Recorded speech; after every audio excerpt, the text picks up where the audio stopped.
Um elemento que eu achei muito interessante foi uma entrevista de um economista que eu respeito muito. Os economistas também tiveram posições nuançadas nesse negócio, não? Alguns sendo mais incisivos contra, né? Inclusive, no meu entender, às vezes exagerando nos termos, né? A ultra neoliberal, aí faz parte do debate de ideias, faz parte. E alguns economistas desse campo progressista falando, não, era o que era possível. Uma entrevista que me chamou muita atenção foi uma entrevista do Márcio Postman. Postman é um economista, no meu entender, brilhante, foi da Unicamp, Campinas, foi presidente do IPEA, do Instituto de Pesquisa Econômica Aplicada, né? É um economista muito respeitado. E o Márcio levanta, tem uma componente, ele deu uma entrevista excelente para a Adriana De Lorenzo, da revista Fórum, né? Adri, né? E ali ele fala, tem uma componente política, Se não aprova esse arcabouço agora, o governo Lula ia ficar o tempo inteiro com o facão do impeachment na cabeça. Então, precisava aprovar para poder liberar energia para outras coisas. E o governo tem outras áreas onde ele pode estimular o crescimento da economia, né? Márcio, inclusive, cita papel ativíssimo de políticas externas, de relações exteriores, não é isso? Né? Essas viagens do Lula já têm rendido investimentos, perspectiva de investimentos. Né? Então, o Márcio fala, aprovar o arcabouço com as dificuldades que tem o arcabouço. É isso, não é um plano dos sonhos do campo popular. Mas aprovar significa tirar essa espada que está no pescoço do Lula e permite liberar para outras coisas. Me parece, eu gostei muito dessa avaliação de um economista, uma avaliação mais política, né, do Márcio Postman. Gostei muito da entrevista dele para a Adri na revista Fórum, está muito interessante. Eu tenho ouvido também essa leitura, é isso. Era necessário aprovar da forma que fosse para conseguir dar sequência no governo de alguma forma, né? E foi isso. Foi aprovado, como você disse, com votos críticos, né? Alguns deputados do PT colocaram esse voto crítico. E quando eu trato do embate interno, é isso, né? A gente está tendo esse embate interno no campo de esquerda com a votação desse arcabouço, mas o embate interno também aí no seio do próprio governo quando se trata do meio ambiente, né, Mírio? Eu queria falar sobre esse ponto com você. A gente tem essa medida provisória da reorganização da esplanada dos ministérios, que foi uma costura, de alguma forma, entre Congresso e o próprio governo, mas mais desagradou a ministra do Meio Ambiente. Algumas áreas ali muito caras a ministras podem ser retiradas da pasta do meio ambiente. E é um enfrentamento, é uma iniciativa da bancada ruralista, né? Que é algumas dessas áreas que estão hoje em posse do Ministério do Meio Ambiente. Então, a gente tem essa questão, e tem a questão, é claro, IBAMA e Petrobras, que continuam pegando fogo também, né? E aí, como resolver esses embates ali no seio do governo? Então, voltamos àquilo. Criticar o fascismo, criticar o golpismo, criticar o bolsonarismo ficou fácil. Você fala, essa turma é a turma da necropolítica, é o negacionismo, é a destruição, bababá. Pau deles, processa, julga, condena, prende. Né? Agora, quando entra para governar mesmo, há vários temas que são bolas divididas. Não existe, diz um grande amigo, que não existe sempre existe resposta simples para problemas complexos. Geralmente essas respostas estão erradas. Não existe resposta simples para problema complexo. Problemas complexos têm respostas complexas, são difíceis mesmo. Né? Essa questão ambiental não é um problema de agora. Isso inclusive, já separações de Lula e Marina. No primeiro governo do presidente Lula, já gerou separação. Diferentes da divisão entre uma visão mais de desenvolvimento e uma visão mais santuarista, né? Preservacionista exagerada. Né? Esse é um tema difícil, não é? E cada dia está mais difícil, porque a questão ambiental adquiriu, até para os que negavam o risco de problemas ambientais, né, os terraplanistas, né, até para os que negavam, a vida está demonstrando os problemas ambientais são seríssimos, cada vez mais sérios. Né, cada vez mais sérios. Né? Então, Então, esse é um debate que tensiona, e tensiona no campo popular, e não é só no Brasil, não. Isso tensiona mundialmente, né? As forças de esquerda são tensionadas por isso. Uma disputa entre o chamado ecossocialismo e um socialismo mais de mercado, né? de desenvolvimento. Há uma tensão. Né? Isso presente aqui no Brasil. Eu acho, o problema sempre é isso. Não existe resposta simples para esse problema complexo. O problema, me parece que você tem que procurar sempre qual é o leito do rio, né? Não cair nos extremos. Os extremos me parecem que são deletérios. Um extremo é o extremo de uma visão desenvolvimentista, no meu entender, uma visão desenvolvimentista que já passou. Que achou o seguinte, não, desenvolve, vai desenvolvendo que vai dar tudo certo, né? É um pouco, levando ao exagero, é um pouco passar a boiada. Passa a boiada. Vai destruindo tudo, queima tudo, põe plantação em tudo que é canto, vai destruindo tudo e vamos que vamos, né?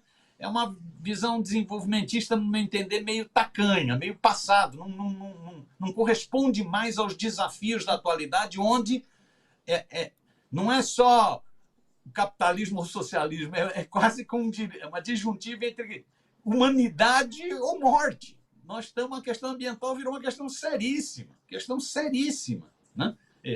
Hoje não dá para discutir os grandes temas da superação da injustiça, né? Sem discutir a questão ambiental,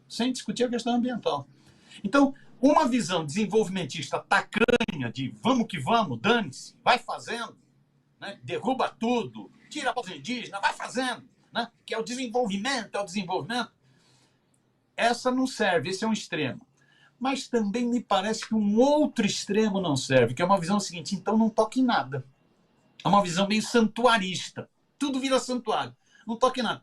Às vezes, para quem está com o seu laptop, com o seu carro, isso é fácil de falar. Agora, para quem está morrendo de fome, isso não é bom falar. Não é correto falar. Né? Essa visão santuarista, então, preserva tudo. Então, é o seguinte, se é para preservar tudo, então, bicho, não usa mais celular, não usa mais computador, não usa mais carro, preserva tudo.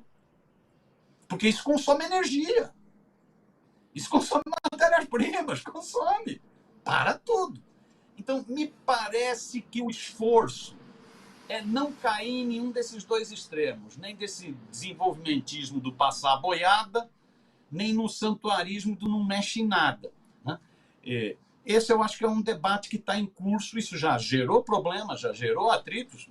Nós vimos para onde foi a ministra Marina Silva no passado, já gerou atritos. Né? Então, eu acho que nesse momento essa questão está muito mais forte, é um compromisso de campanha do Lula, a questão ambiental. O Lula fez questão de reforçar essa marca do governo. Isso tem a ver, inclusive, com todo o debate internacional, que é onde a Marina fala, se fizer isso, vai ter desdobramento internacional. Tem a ver com todo o debate internacional, inclusive de investimentos internacionais, tem a ver com questão ambiental no Brasil, né? Então, eu acho que a gente vai ter que ir avançando. O que a Petrobras está propondo agora, né? A Petrobras já decidiu que vai recorrer da decisão do IBAMA para explorar o petróleo lá na Foz do Amazonas, né? 500 quilômetros, né? Vai recorrer, né? E que já estuda ampliar, inclusive, compensações ambientais para possíveis riscos, porque risco sempre existe, né? Para possíveis riscos, né?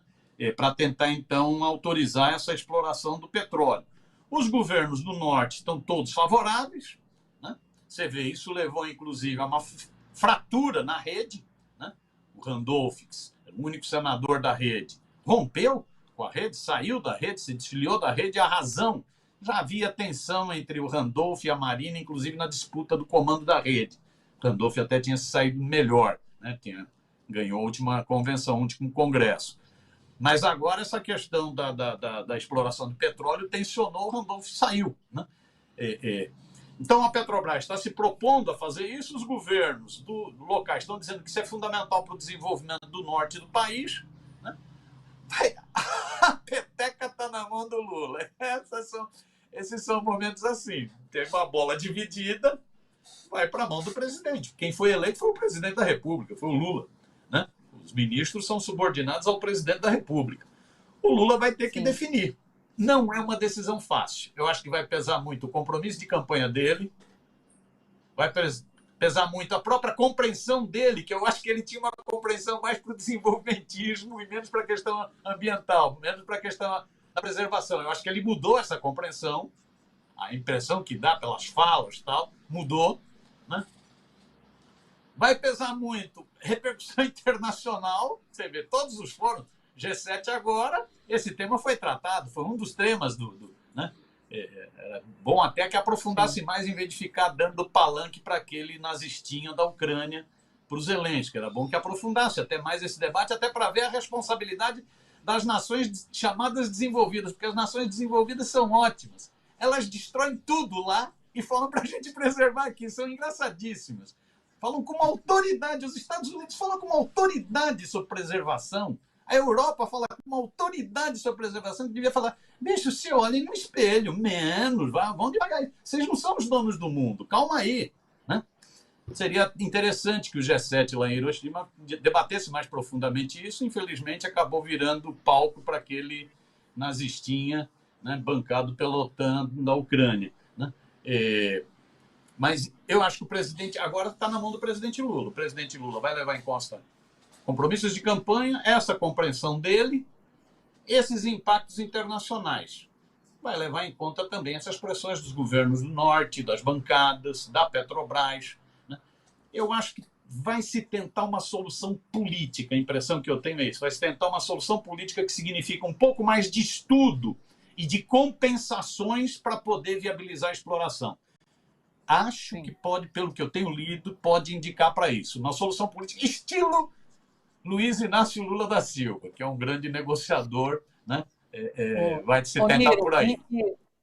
E estilo arcabouço fiscal, porque foi isso, né? O arcabouço foi esse meio termo entre esses dois extremos. E Lula, como bom mediador, muito provavelmente vai encontrar ali um equilíbrio entre essas duas forças que atualmente têm lutado ali no seio do governo. Bom, vamos aguardar, né? É uma questão que tá pegando fogo e acho que durante essa semana ainda, nos próximos dias, a gente tem uma resolução, ou enfim, uma resposta em relação ao que vai ser feito ali na Foz do Amazonas. Miro, muito obrigada. Eu ainda queria falar com você sobre CPI do MST, mas vou deixar, porque assim, vai ter muito para falar ainda sobre CPI, que está rolando agora, né, uma sessão, mas a gente fala aí nos próximos encontros sobre isso, porque eu vou aproveitar o seu gancho, falando no G7, Lula e Zelensky, para puxar minha conversa com o Legiane Miran, que já está aqui conectado. Viu? Um beijo para você, uma boa semana, bom trabalho por aí. Beijão, Thalita. Abração aí pro doutor Legião de Mato Grosso, Legião de Miran. Um abração para ele. Beijão para você. Tchau, tchau. Beijo, amigo. Até.